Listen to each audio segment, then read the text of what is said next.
Hi friends, good morning. Welcome to SQL Master YouTube channel. So this is Manju here and I welcome you all for my YouTube channel. So today in this video we are going to how to fetch the top 3 items sold. So if you are working in retail domain analysis projects, so if you have necessity to fetch the top 3 items sold, top 5 items sold, or you can say top 10 items sold.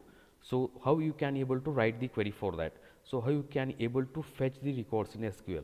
So that is what I am going to share with you in this video. So before starting the video, if you are not subscribed to SQL Master YouTube channel, kindly subscribe to SQL Master so that you will be able to get the videos on Oracle, SQL and ETL testing concepts.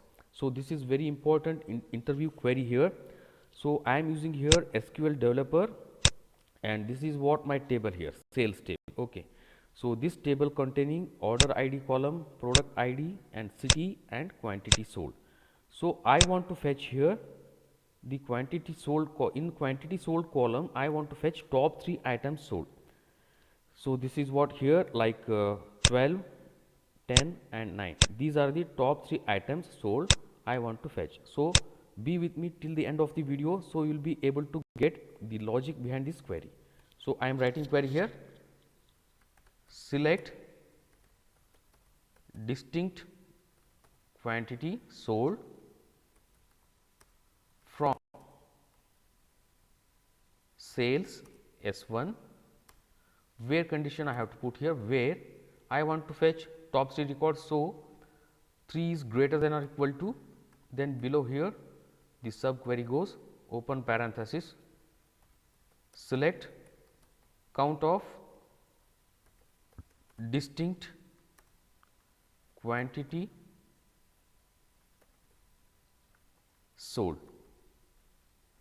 So from sales S2 table, again where condition I have to put here, where S1 dot quantity sold is less than or equal to S2 dot quantity sold. Then order by S1 dot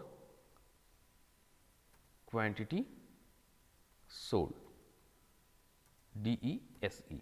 So this is what the query here. So you can I just give enter here, so you can observe the things properly. So here at the end of the query you just put semicolon and here you just close the parenthesis. Okay. Now you can execute this query, whether we check here whether we are getting correct output or not. Yes, 100% we are getting correct output. So you can observe here 12, 10 and 9. These items, okay, are selling top 3 in top 3. Okay. So I didn't mention here the items names. So don't worry, you can add one more extra column like items names also. That is not the thing. And this is what I am going to share with you in this video. So I think you understood this video properly. So if you really like this video, kindly subscribe to my channel. So I am making more and more videos on SQL, Oracle and ETL testing subjects. So I will be with you in my next videos with some more interesting queries or interesting concepts. Okay, so together we learn and we make growth in respective subjects. Okay, so this is what the thing here. So I hope you understood properly and thank you. Bye bye, take care.